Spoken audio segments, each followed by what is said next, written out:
Muy buenas noches y bienvenido a un nuevo programa de debate de este día, miércoles, no estamos a miércoles 12 ya, cómo ha pasado el tiempo de rápido.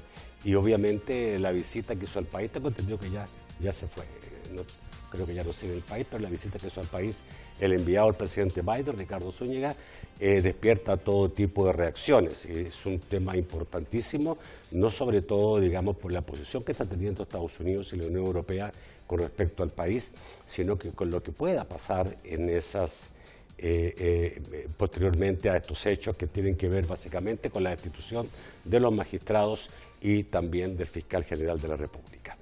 Voy a hablar con tres personas que estuvieron en algunas reuniones, porque en esta oportunidad Ricardo Zúñiga se reunió con la directiva de la Asamblea Legislativa, pero también se reunió con diputados opositores por separado.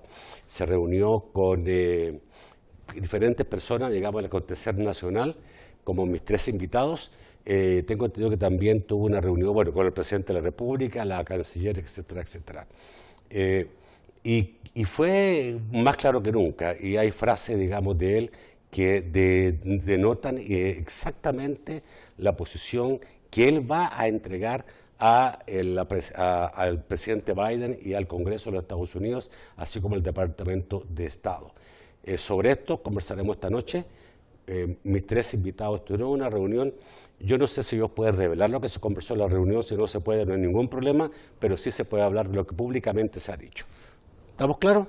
¿Las reglas? Totalmente. Ok. Bueno, los presento entonces inmediatamente. Me acompaña esta noche Salvador Enrique Anaya. Buenas noches, bienvenido. Gracias, Nacho. Muy gracias. Constitucionalista.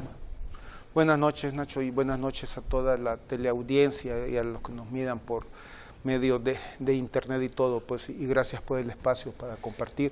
Eso sí, te tengo clarísimo, no vamos a charlar de lo que se platicó porque no nos vamos a rebajar al nivel del presidente, ¿no? De divulgar, digamos, ¿sí? Conversaciones privadas. No podemos comentar lo que se ha dicho públicamente, pero no nos podemos rebajar a esos niveles. Ahora, el hecho político es importante, bueno, sin duda. Claro. También está con nosotros Jessica Estrada, directora del área de transparencia de Funde. Buenas noches, Jessica, bienvenida. Buenas noches, Nacho, muchas gracias, un gusto acompañarles. Y Arnau Baulenas, que es coordinador jurídico del IDUCA. Muy buenas noches, Nacho, y gracias nuevamente por la invitación. Interesante los temas de esta noche. Vamos a hablar el efecto que tiene esta segunda visita del enviado del presidente Biden. Saludamos a quien hace posible este primer segmento de debate, la Central de Seguros y Fianzas, líder en fianzas. Los salvadoreños somos valientes. Somos solidarios. Juntos saldremos adelante. Como siempre, ánimo y a luchar. Protejamos a los que más amamos y caminemos juntos con fe, comprometidos con el progreso de El Salvador. La Central de Seguros y Fianzas, su centro de confianza.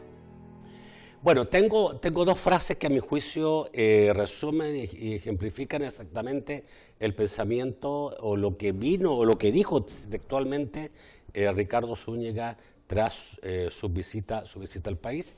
Llegó el día 10 en la tarde y se retornó hoy a los Estados Unidos. Veamos esta frase que ponen en contexto lo que voy a preguntarles de principio, digamos, a mis invitados. Veamos. Aquí yo creo que es importante, es decir, que nosotros no estamos de acuerdo con la decisión tomada por parte de la Asamblea Legislativa para destituir a los 5 magistrados y al fiscal general. A nuestro criterio, lo mejor sería restaurar la situación que existía el 30 de abril. Bueno, restaurar, ¿estamos claros? Aquí yo creo que es importante, es decir... Ok, lo que está diciendo no me convencieron los argumentos que escuché, porque lo que el gobierno reclamaba era que escuchara su versión, que a lo mejor está muy mal informado. Él ahora se dio el tiempo de conversar con la Junta Directiva de la Asamblea Legislativa y con el presidente de la República y la canciller, y tuvo la otra versión. Lo que él dice después de todas estas reuniones no me convence. Sigo pensando, digamos, que aquí hubo una violación constitucional y que lo ideal sería restaurar todo lo hecho antes del 30 de abril. Veamos la segunda frase. nuestra evaluación, y nosotros usamos nuestro criterio utilizando el análisis legal de nuestros expertos, pero también platicando con expertos sobre la Constitución de El Salvador.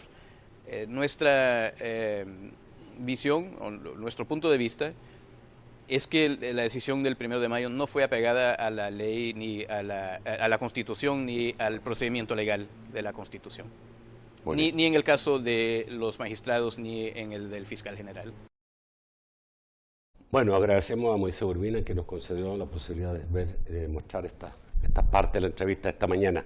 Queda claro, ¿no? ¿Más que cristalino o no? No, vamos a ver. Y gracias por haber pasado eso, porque traía mi papelito con la frase del enviado especial. No, vamos a ver. Es de bulto. O sea, vamos a ver, del tamaño, no del volcán de San Salvador, es que pusieras encima el volcán de San Salvador, el Izalco, el Chinchontepec, ¿no? Y los 5 volcanes principales, que lo que se hizo el 1 de mayo es violatorio de la Constitución. No hubo debido proceso, no hubo garantía de defensa, no se hizo por causas previamente establecidas en la ley, y eso viola la independencia de poderes y viola la separación de poderes y la independencia judicial. Y eso ya tenemos antecedentes en El Salvador, Nacho. El caso del magistrado del Tribunal Supremo Electoral Colindres. O sea, ya hay antecedentes en El Salvador sobre eso. A él se le concedió amparo, fue indemnizado, después lo volvieron a destituir. Ya después la Sala de lo Constitucional ya no se atrevió a darle un segundo amparo, acudió al sistema interamericano y El Salvador fue condenado por esa destitución. Y tenemos más de 6 o 7 antecedentes en América Latina. Y fue un magistrado del Tribunal Supremo Electoral, o sea, no al nivel Supremo, Corte Suprema. Corte Suprema, pero suponte, también es violatorio de los tratados internacionales de derechos humanos. Está de principios del siglo XX la sentencia del caso Tribunal Constitucional contra Perú, que fue el caso de Fujimori. Está el caso de Tribunal Constitucional contra Ecuador, que también en esa ocasión en Ecuador destituyeron a todos los magistrados del Tribunal Constitucional y a todos los magistrados de la Corte Suprema. Tenemos 3 casos al menos de Venezuela. Los casos de Honduras cuando destituyeron magistrados. O sea, eso es, por eso es que querer decir, Nacho, que eso estaba pegado a Constitución, que lo que se hizo el 1 de mayo, es que no te lo cree nadie, es que saben que estás hablando tonterías. O sea, saben que estás, vamos a ver, alguien que no tiene formación jurídica podría decir, no lo sé, tal. Pero si alguien medio escucha, y sobre todo los que tienen formación jurídica, es que, vamos a ver, es que eso es como que tú dijeras, no, sí, mira, con tal de hacer justicia vamos a hacer un linchamiento público y vamos a colgar a alguien de la plaza pública y le vamos a prender fuego. O sea, eso es, y por eso digo que cuando un abogado, y específicamente cuando el vicepresidente de la República dice que no hubo ninguna violación constitucional con el 1 de mayo, lo voy a decir muy respetuosamente. Eso es un cinismo y una sinvergüenzada lo que dice el vicepresidente. Está renegando absolutamente de su pasado como abogado. Ok, entonces se podría decir que una de las cosas más importantes que se entiende que obtuvo este señor fue una reconfirmación de lo que pensaba Estados Unidos. Sí, precisamente eso es lo que él ha indicado. Sobre todo lo pudimos escuchar en la entrevista de esta mañana. Y creo que es, en primer lugar, importante tener en cuenta que esta visita no ha sido una visita de cortesía. Ellos venían precisamente porque querían saber qué pasó acá el 1 de mayo, entender mejor, porque ellos ya traían su lectura, y con las diferentes personas y entidades con quienes pudieron reunirse, lo que hicieron fue confirmarse ese análisis que ellos traían. Y reiteran esta condena de lo que ocurrió el 1 de mayo, diciendo estas destituciones son ilegales, tanto las de fiscal general como las de magistrados de Corte Suprema. Reiteran también la importancia de volver a establecer el orden constitucional, poniendo en sus puestos a las personas que fueron legítimamente electas. Porque, como menciona Enrique, no se siguió un proceso. Se ha utilizado mucho este discurso de la Constitución nos permite la destitución de magistrados. Sí, lo permite, pero se olvidan de contar la segunda parte de ese artículo en la que dice con una causa de vida siguiendo lo establecido y eso es lo que muchos no estamos viendo. Además me imagino uno por uno, no digamos todos juntos, Claro, claro. Ya suena feo que todos juntos, ¿no? Sí, no, y tal vez traduciéndolo un poco a los no abogados, los que nos cuesta entender estos términos jurídicos, creo que cualquiera, cuando lo quieren quitar a la fuerza del empleo que ha tenido por años o igual, aunque esté nuevo, quiere saber por qué, quiere tener derecho a defenderse. Estamos viendo tristemente muchos casos de gente que le dicen, bueno, hasta aquí o fírmeme su renuncia, y tenemos todo el derecho de saber por qué. Igual las personas al frente de estas instituciones, si se decide destituirlas, debe seguirse un proceso y tienen que poder ellos también saber qué está pasando y poder responder. La primera impresión de esta visita, digamos, que te deja el resultado.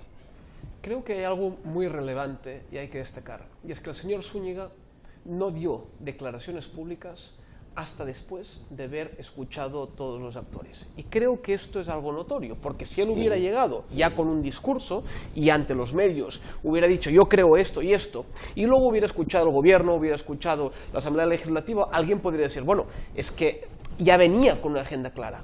Pero él concluye esto, lo concluye hoy por la mañana, creo que fue la última declaración que dio y luego ya se fue para Estados Unidos, después de escuchar a todos y cada uno de los autores, ¿no? Por tanto, no se puede decir de que venía con un discurso, con una idea. Él hizo lo que efectivamente la Asamblea no hizo ni dejó ser, ¿verdad? Escuchar a los magistrados. Y creo que, retomando un poco la idea de Jessica, hay un tema muy importante. Si el presidente, a través de la Asamblea Legislativa, pero en definitiva por voluntad del presidente, puede decidir qué magistrados sí, qué magistrados no, qué fiscal sí, qué fiscal no. A veces a los ciudadanos esto lo vemos lejos, ¿no? Bueno, pero esto es un tema de Corte Suprema. ¿Por qué mañana no puede decir de que esta empresa ya no tiene los permisos y no puede operar? Y por tanto 200, 300 trabajadores se queden sin trabajo. ¿Qué van a hacer estos trabajadores? Oye, explícame bien por qué me estás haciendo esto y déjame defenderme, ¿no? Pero claro, si esto no es la línea, si cuando la ley establece que deben haber unos procesos, no solo por la destitución, sino también por la elección, porque se habla solo de la destitución, pero podemos hablar también de la elección de los otros 5 magistrados. Si hoy son ellos, mañana podemos ser nosotros. Y el problema, y la inseguridad jurídica que crea todo esto, es que al final acabamos dependiendo de la voluntad, del buen humor, de cuál es la sensación que tiene una sola persona. Y esto, claro, genera mucha inseguridad. Y termino señalando un tema. Si no hay nada que esconder, si todo se está haciendo correctamente, ¿por qué no hay procesos de transparencia? ¿Por qué molesta la crítica? ¿Por qué molesta que hayan programas o espacios públicos donde se señalan cosas? ¿Verdad? Es una contradicción en todos los sentidos. Ya, déjame ir al corte. Quiero volver con 2 cosas para el próximo bloque. Una es cuando Ricardo Zúñiga dice, bueno, estoy claro en 2 cosas fundamentales, aquí hubo un quiebre constitucional, y por otro lado, digamos, creo que la única forma de remediarlo es volver al estado inicial, y dice, voy a informar de esto que he visto, a el presidente Biden, a la Asamblea, al Congreso de Estados Unidos y al Departamento de Estado. ¿Quiénes serán ellos los que finalmente decidan qué? Y lo otro es la posición del gobierno, que la conocimos hoy día por algunos tweets. Vamos al corte, ya volvemos. Bueno, ahora vamos a ir con la posición del gobierno, que es, yo la resumo en dos tweets. Uno del presidente de la República, muy claro, y el otro del vicepresidente de la República, Félix Ulloa. Veamos la del presidente de la República.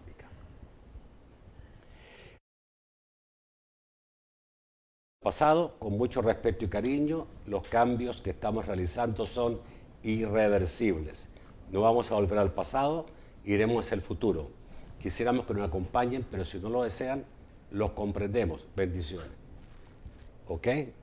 Y el vicepresidente, que estuvo esta mañana en el programa Tony Cabeza y Diana Verónica, dijo, las opiniones del enviado especial Ricardo Zúñiga son desde el punto de vista político, pero son opiniones que se dan sin conocer a profundidad nuestra jurisprudencia constitucional. Lo mismo sucede con las voces de organismos internacionales. Bueno, ahí están las 2 cosas. A ver, el presidente dijo, se acabó, no hay. Yo, pues pues creo que el mensaje con todo el lenguaje, todo voy a decir, las metáforas, ¿no? Y la elegancia que impone el lenguaje diplomático, creo que las declaraciones de esta mañana del enviado especial, el presidente Biden, hubo una parte en la entrevista donde dijo, yo tengo que ir a informar, y Estados Unidos dijo, tiene leyes para afrontar estos problemas. Sí. Dijo, yo le voy a informar, dijo, a la Casa Blanca, al Departamento de Estado, al Congreso, dijo, y tenemos leyes, dijo. Sí, y esas leyes, y ya lo mencionó la embajadora Ponte, en su momento fue imponer sanciones personales a las personas que han estado involucrados en estos hechos que son contrarios al Estado de Derecho, ¿no? Que es, digamos, congelamiento de bienes quien los tenga en Estados Unidos, prohibición de operaciones con empresas estadounidenses, congelamiento, suspensión de visa y todo, pero lo más grave podría ser el peligro de imposición de sanciones al país, que eso sería una tragedia, Nacho. ¿Por qué? Porque la economía de El salvadoreña tiene un cordón umbilical con Estados Unidos. Prácticamente el 25 o 27% de la economía nacional son las remesas de los salvadoreños que viven en Estados Unidos, de los compatriotas. ¿Te imaginas que Estados Unidos dijera, pues no? Bueno, sí, El Salvador es muy soberano de hacer lo que quiera, pero como está violando las reglas básicas de la democracia, pues vamos a obstaculizar o vamos a prohibir el envío de remesas desde los Estados Unidos. O sea, sería espantoso, sería una cosa horrible. O vamos a restringir las importaciones, vamos a imponer, digamos, vamos a rebajar las cuotas, qué sé yo, de cualquier producto. Alguna vez escuché, digamos, de boca de un congresista estadounidense que la opción de ponerle impuesto a las remesas también es una cosa. O sea, digo, pueden haber cosas que pueden ser terribles. Pues eso me parece un peligro, digamos, y una irresponsabilidad por parte del Ejecutivo, del presidente y de todo su séquito, de poner en riesgo las relaciones con los Estados Unidos. Digamos, si tenemos un cordón umbilical con los Estados Unidos, ¿no? Entonces, me parece definitivamente un riesgo. Ahora, yo no creo que Estados Unidos llegue muy lejos, no porque no quiera, sino que porque es un país con una relación muy histórica, digamos. Pero ¿para qué te vas a poner a pelear con el país con el que tenés una relación histórica? Pues, pero están los mensajes, Nacho. Sí. Y lo que hace el presidente, ves que el presidente en su tuit ocupa un lenguaje lo suficientemente pero ambiguo. Cuando el señor se va, Ricardo Zúñiga, y dice, aquí lo mejor sería revertir, y después viene el presidente y le pone nada que revertir. No, pero fíjate que el presidente ves que ocupa un lenguaje que dice, no queremos volver al pasado. Si nadie quiere volver al pasado, todos queremos, y ves que no dice nada del 1M. Vamos a ver. Y te lo sé de franco, digamos, este costo político lo que pasa es que no lo quiere absorber el presidente. Yo creo que las marionetas que puso en la Fiscalía y en la Suprema, en la Corte Suprema, le deberían de dar la salida al presidente. Esas personas, lo voy a decir como dicen el lenguaje constitucional antiguo, ¿no? En beneficio de los bien entendidos intereses de la patria, presento mi renuncia. Los primeros que deberían de estar ya renunciando, poniendo a disposición sus cargos, son las personas que están ocupando las oficinas de la Sala de lo Constitucional y la persona que ilegítimamente está ocupando la Fiscalía. Le hicieron caso al presidente, se prestaron a esto.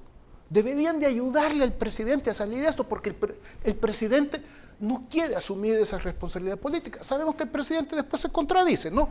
¿Recuerdas cuando fue lo del 9F? Que el presidente mandó a las personas que ahí les paga como que fueran asesores jurídicos y que hicieran turnos de ronda de medios y se inventaban cada cosa, ¿verdad? No, es que entraron los soldados y los policías para proteger al presidente. No, entraron los soldados y los policías para evitar que la gente entrara. Y después el presidente, en una entrevista con un cantante puertorriqueño, los deja en ridículo porque los desdice, porque le dice el cantante como entrevistador, pero usted fue a la asamblea, sí, eso lo hice para presionarlos. Entonces el presidente no tiene ningún problema, digamos, en desdecirse, pero creo que también hay que darle salidas al presidente, porque vamos a ver, o sea, después de decir, vamos a ver, nadie espere que el presidente Bukele salga diciendo, en este país no están acostumbrados, digamos, a bien mucha, perdonen. No lo va a hacer el presidente. Hay que darle salidas. Hay gente que se apega un poco a la idea de que, bueno, ¿y qué? ¿Por qué Estados Unidos, digamos, qué nos va a hacer? No está ahí Nicaragua, digamos, y sigue Ortega mandando después de tantos años, y Estados Unidos ha emitido 1000 declaraciones contra Nicaragua, contra Ortega, y sigue ahí. Sí, bueno, a mí me gustaría tal vez ir un poco sobre las declaraciones del presidente y algo que ya mencionaba Enrique, y es justamente esto de no queremos volver al pasado, nuestras decisiones son irreversibles. O sea, al final, aunque a muchos a veces nos gustaría volver al pasado para tratar de arreglar algunas cosas, no es eso lo que se le está pidiendo. O sea, todos tenemos que ver hacia el futuro, no hay forma de volver al pasado, pero sí hay forma de enmendar decisiones erróneas que puedan haberse tomado. Y eso es precisamente lo que se está solicitando y en lo que ha hecho mucho énfasis el enviado especial y miembros de la comunidad internacional. Ahora, ¿sí? Esto es volver al pasado, porque el pasado de El Salvador era así. Claro, Sí. lo que ha hecho el presidente La es Corte volver al Suprema pasado. dependía del presidente de la República. Sí, y al contrario de lo que él está diciendo que va a hacer, estamos viendo al futuro, pero retomando las peores prácticas del pasado. Y eso creo que todos deberíamos condenarlo, porque no podemos volver a un punto en el que las decisiones son tomadas por una sola persona o por un pequeño grupo y da mucho espacio a arbitrariedades o a violaciones de derechos humanos, etcétera. Ok, no, pero ¿cuál es el peso de Estados Unidos? O Yo sea, creo que ¿por qué hay que tomarlo en serio? O sea, ¿o por qué no? Porque hay gente que piensa que no hay que tomar en serio lo que diga la camaricana Menaponte o el Zúñiga. Algunos dicen incluso, Biden no ha dicho nada. Hay una evidencia y es la relación y la cantidad de salvadoreños, ¿verdad?, que están viviendo en Estados Unidos y el vínculo de amistad en ambas naciones. Yo tampoco creo, no soy partidario de que todo tiene que pasar por Estados Unidos, ¿verdad? Estados Unidos, en el marco de sus facultades y dentro de la geopolítica, va a tomar las decisiones que considere pertinentes en base a sus leyes. Pero yo creo que es importante el tuit del presidente Bukele, porque este tuit del presidente Bukele lo que hace es poner las cartas encima de la mesa. Ustedes digan lo que quieran, la sociedad civil, la comunidad internacional, pero yo me mantengo en la elección de los magistrados y por tanto yo me mantengo en esta ruptura del orden constitucional y esto es lo que yo voy a hacer. A partir de ahí, pues Estados Unidos, en base a esta información, va a decidir lo que sea pertinente. Pero hay otro punto, veamos el futuro. Venimos de un pasado donde efectivamente quien ponía el fiscal general era una repartición entre generalmente el ARENA y el FMLN. Quien ponía el procurador, ¿verdad? Es decir, la elección de los funcionarios de segundo grado no era más que un acuerdo político entre los dos partidos principales. Y esto fue la crítica que el presidente Bukele y su partido ha hecho históricamente. Es correcto. ¿Cuál es el futuro? El futuro es que ya no hay ni una negociación entre los partidos, hay una imposición directa por parte de una persona que se cree el soberano, que tiene las potestades. Y esto, si este es el futuro que espera El Salvador, el futuro tiene nombre, puede ser Nicaragua o puede ser Venezuela. Y esta es la pregunta, ¿este es el futuro que el presidente Bukele está diciendo que quiere a través de este tuit? ¿Donde las leyes no importan? ¿Donde interpreto la primera palabra de la ley y me olvido de las otras? ¿Quiere jugar un partido donde, y esto el padre rector de la UCA hace poco lo explicaba en un video, donde el árbitro es alguien de su equipo y no hay equipo rival? Claro que va a ganar el partido, es decir, si el árbitro es tuyo y no tienes equipo rival, o el equipo rival es el mismo de tuyo, y esto yo creo que es muy importante, porque si es este el futuro que está plasmando en este tuit, yo no quiero este futuro para mi país. Porque claro, es decir, es un futuro que lo que está haciendo es recuperar viejos regímenes que han sucedido en Latinoamérica y que sucedieron en Europa. Y ninguno de ellos ha tenido un final feliz para la historia de las naciones. Y esto yo creo que es lo importante. Y lo importante no tanto es, por supuesto, lo que establece la ley, sino es cuáles van a ser las condiciones de vida que van a tener los salvadoreños. Si en este momento hay mucha gente vive en la pobreza, mucha gente tiene dificultades para encontrar un empleo, el Estado está muy lejos, ¿verdad? Es decir, los centros asistenciales no están cerca. ¿Alguien puede creer que se van a generar empleos? ¿Alguien puede creer que van a venir grandes empresas a invertir y a generar trabajo? Ningún empresario con dos dedos de frente va a venir a un país donde sabe que hoy puede trabajar y que mañana, capaz, porque no ha querido cumplir con una mordida o no ha querido cumplir con la voluntad del presidente o del núcleo cercano, le cierran la empresa. Y esto no va a repercutir en los funcionarios actuales, va a repercutir en los salvadoreños, en la población. Y por tanto, esto sí que puede tener un impacto también con el tema de la migración. Y es por eso que Yo creo que va a ser el análisis que se va a tener que hacer desde Estados Unidos. Ok, voy al corte, volvemos rápido a lo que se habló, pero quiero que me den la impresión.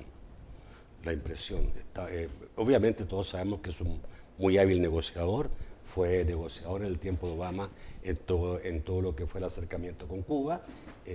Eso duró mucho tiempo y obviamente eso es una de las cosas más importantes que se ha hecho en materia diplomática de Estados Unidos en los últimos años.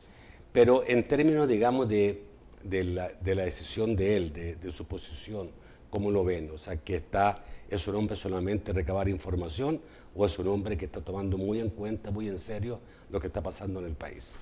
Yo creo que definitivamente, pues mi percepción, digamos, personal, no sé qué, digamos, Jessica y Arnau, pero es que en primer lugar estaba recabando información, ¿no? Que ya tenía información, pero que estaba como recabando, pero y dos cosas. Uno es, siendo él de origen hondureño y que nació en Honduras, o sea, le interesa, ¿no? Y creo que yo tuve esa percepción, que le interesa mantener la relación con El Salvador.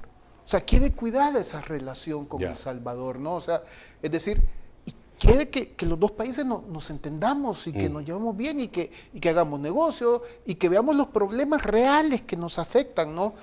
Prosperidad. Esa frase de él, el futuro de Estados Unidos pasa por El Salvador. Exactamente, o sea, queremos un futuro yo creo que, y lo digo públicamente, pues, entonces, creo que esa es la actitud, al menos, digamos, que yo percibí, digamos, en general, digamos, del enviado especial. Y digamos, en términos de la seriedad del caso, o sea, me refiero, digamos, mira, yo creo que ¿sentiste el peso, digamos, de Estados Unidos? Vamos a ver, mira, la misma visita que en 33 días él haya regresado exclusivamente para ver este tema, y todavía el presidente de la Asamblea, es que también, hombre, se pasan.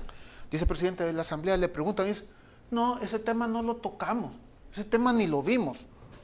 Hombre, espérame. Y después el enviado dice, o sea, él vino por este tema. Claro. O sea, ahí ves la importancia que Estados Unidos le está dando a El Salvador y a este tema. Y él dijo claramente, como dijo Jessica, no fue una visita de cortesía. No fue hay problemas en El Salvador y como un buen amigo de Estados Unidos viene y dice, quiero ver qué problemas hay en El Salvador. Así que yo creo que esa en general fue la actitud del... ¿Tú esperas sanciones, Jessica, después de esto? Sí, y creo que no solo yo espero sanciones, muchos esperamos algún tipo de sanción.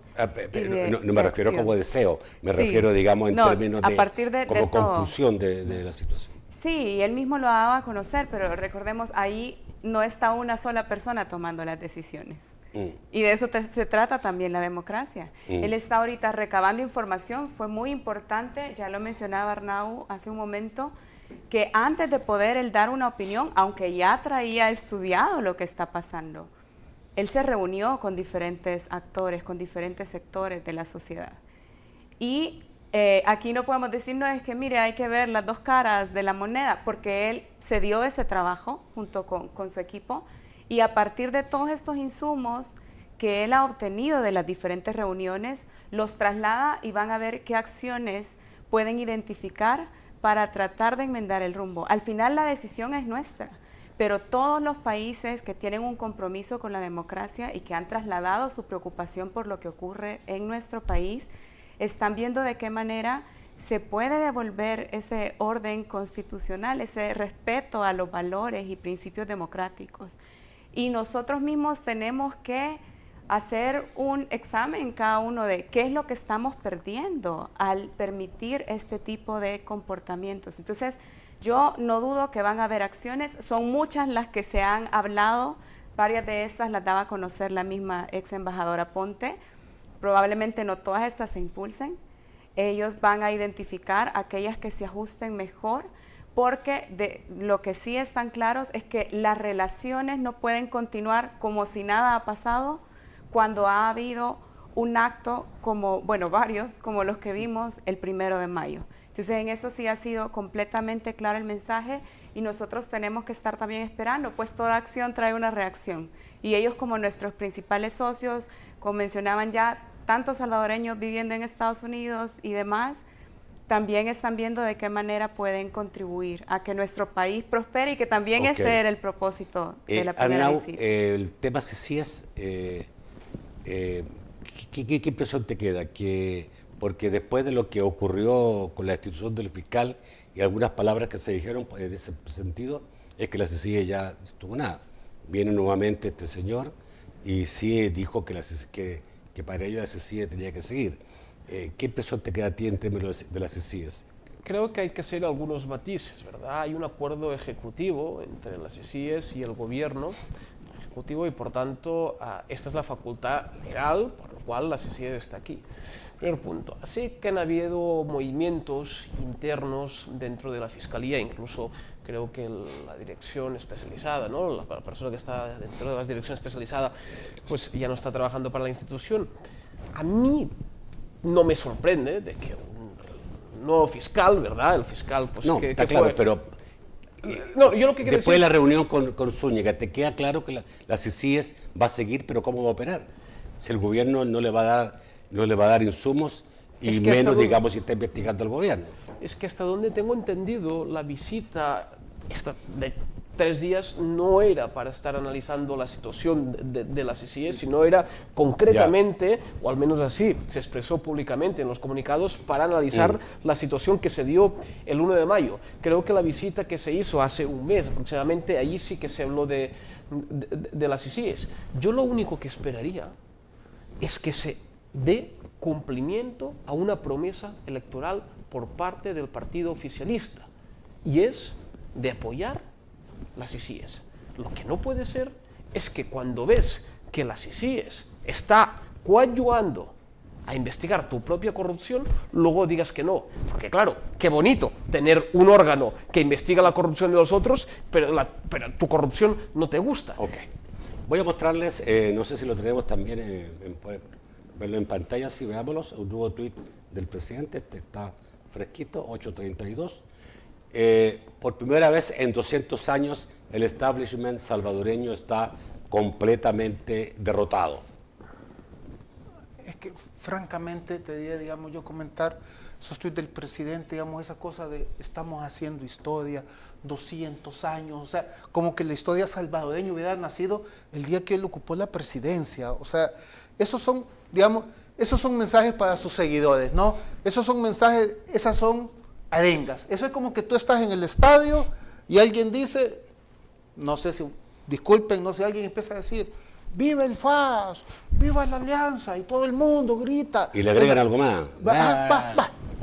No sé, pero eso es lo que hace el presidente con este tipo de tweets, porque todo el mundo le dice, sí, presidente, vamos, y entonces, pero eso que diga, pues vamos, eso ahora, no tiene ningún valor. Lo que hizo el presidente es analizado por toda la Cancillería, por los embajadores, en este mismo caso, mira, me imagino, digamos... Yo te apuesto, digamos, Arnau, digamos, porque tiene muchos años en el país, pero yo te apuesto que muchos países, mucha gente ahora, digamos, que conoce al presidente, ha de padecer, francamente, como de esos personajes estrambóticos, ¿no? Que hacen mucho ruido y todo, pero que no hay nada en concreto, ¿va? Tal. O sea, yo te he puesto que ha de ser visto como ese tipo de presidente, pues, ¿no? Y muchos analistas internacionales así lo miran, pues, como alguien que, digamos, como dicen, el dictador suelo, digamos, el millennial autoritario, pues, o sea, pero esos son mensajes tú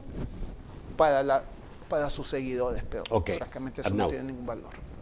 A mí me preocupa profundamente algo, y es la división interna que está creando a través de estos mensajes. Porque poco a poco lo que está haciendo es dividir.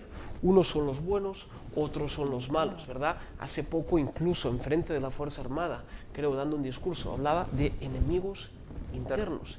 Esto es un lenguaje beligerante. Esto es un lenguaje de guerra. Lamentablemente en nuestro país, en la historia reciente de nuestro país, tuvimos que levantar una guerra de 12 años, con lo que supuso, y después de tanto tiempo, que se vuelva a recuperar este mensaje de división. Los que están conmigo son los buenos, los otros son los enemigos, los que quieren causar daño, ¿verdad? Esto, si no se pone un fin a este lenguaje, puede ir escalando a unos niveles absolutamente indeseables. Y creo que, no lo creo, Así lo establece la Constitución. El presidente es el presidente de todos, es el presidente de la nación. Y una de las funciones que tiene, y me van a corregir si no es aquí, es la unificación, la armonía. Y creo que nuevamente este tuit que estamos viendo, ¿no?, vuelve a separar entre los que son o apoyan al presidente y los que no. Y esto yo creo que sí que ya está llegando a unos límites muy peligrosos, más cuando hemos podido ver la instrumentalización que está haciendo la Fuerza Armada y la instrumentalización de la Policía Nacional Civil. Son mensajes. ¿Y por qué digo que son mensajes? Porque todo lo que ha ido sucediendo, creo que nos puede haber sorprendido el momento, nos puede haber sorprendido la rapidez, pero no lo que ha hecho. Y esto yo creo que sí que es algo que la comunidad internacional tendría que ver con mucha cautela. Estos mensajes de odio implícito, ¿verdad? Estos mensajes de división que no son propios de un presidente y que no ayudan a construir el futuro del país. Está claro, digamos, que el presidente tiene un programa o una línea a seguir y no la va a cambiar. No le ha amedrentado a Estados Unidos, ni una visita ni la otra, sigue en su misma posición. Eso, digamos, eso es lo que yo le diría como respuesta, ¿no? O sea, la primera vez no atendió la reunión que le pidió Zúñiga. La segunda vez lo recibe, pero inmediatamente el día después pone un mensaje diciendo: nada de lo que pidan va a pasar, no volveremos atrás.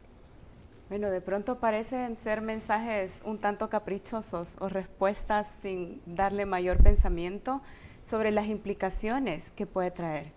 Pero como presidente de la República tiene que estar pensando en la manera en que cada una de sus acciones puede repercutir no solo en su imagen, no solo en lo que los demás consideran que él está haciendo o no en el país, sino también cómo repercute en la población directamente. Y al estar hablando de relaciones con Estados Unidos, vemos un montón de factores. Hemos hablado de migración, hemos hablado de inversión, hemos hablado de, bueno, remesas que representan un ingreso directo para muchas familias acá en el país. Entonces, ¿de qué manera queremos continuar nuestras relaciones con este socio tan importante u otros socios que tenemos? No somos una isla, ni queremos serlo. Queremos atraer inversión para el país, queremos prosperidad económica. Creo todos los que estamos en este barco estamos buscando eso. Pero ¿cuáles son las vías que estamos tomando para llegar a ello? ¿Son las adecuadas? Eso es lo que debemos estar preguntando, y no solo viendo buenos y malos, sino ver cómo poder encauzar y lograr estos objetivos. Ok, vamos al corte. Vamos con Mao Hernández para saber qué dicen los amigos televidentes esta noche. Muy buenas noches, Mao. Buenas noches, Nacho. Buenas noches a nuestros panelistas. Vamos rápido. Comenzamos con Eduardo Mengíbar, que pregunta: buenas noches, ¿qué significado da que muchos de los magistrados destituidos presentaron su renuncia posterior al hecho? Gracias. Rafael Carpio opina: los Estados Unidos condenan la forma de sustituir magistrados y fiscal, solución del gobierno, elijan con el procedimiento legal establecido y evitamos sanciones jurídicas, económicas y políticas, dice Rafael Carpio. Dani nos dice: ambas partes ya establecieron sus posturas, aunque hubiera sido correcto que esa manifestación de esa postura hubiera sido la Cancillería y la Asamblea Legislativa la hubiera manifestado, y esta última porque es la que debería defender su decisión.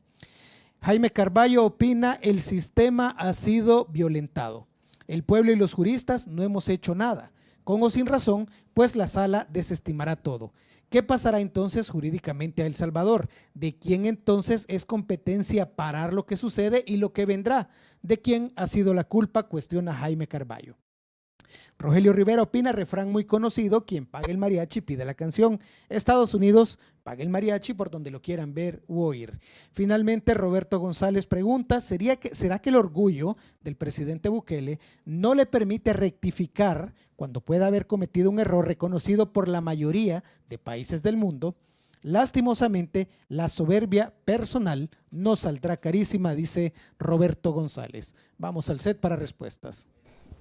Dale. Yo he comentado una, la renuncia de los magistrados, digamos, los temas. Uno, si vemos las 4 cartas de renuncias, ¿no?, las 4 prácticamente son iguales, hasta el mismo tipo de fuente.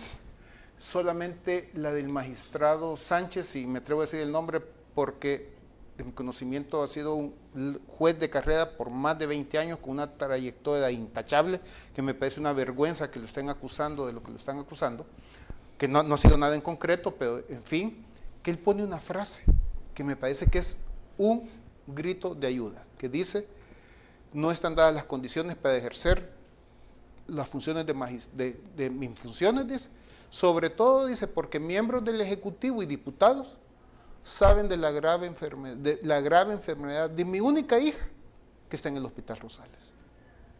Nos dice, y sobre todo, ¿saben que Carlos Sánchez es un hombre tan cuidadoso de su privacidad que ni siquiera tiene teléfono celular?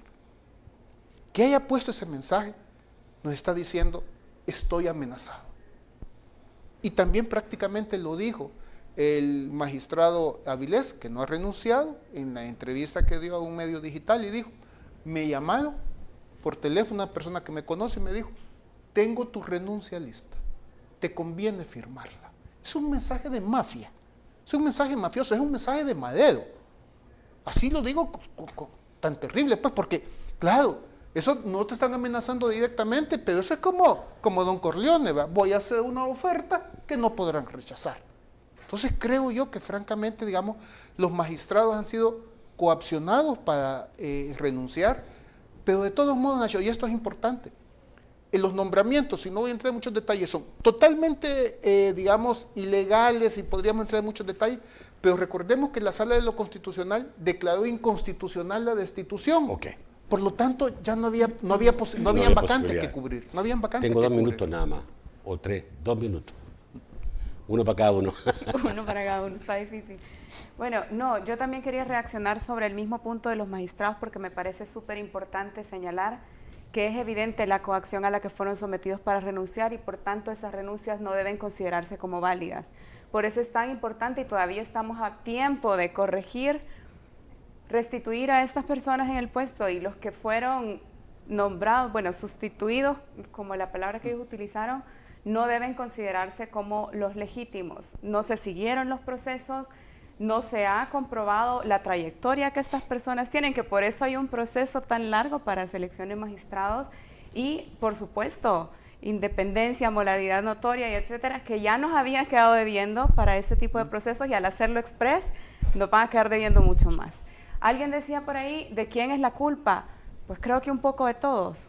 Un poco de todos. Creo que no hemos sido contundentes como sociedad para condenar esto que ha pasado, y eso puede dar espacio a que sigan ocurriendo cosas como esas y que después ya no podamos frenar. No.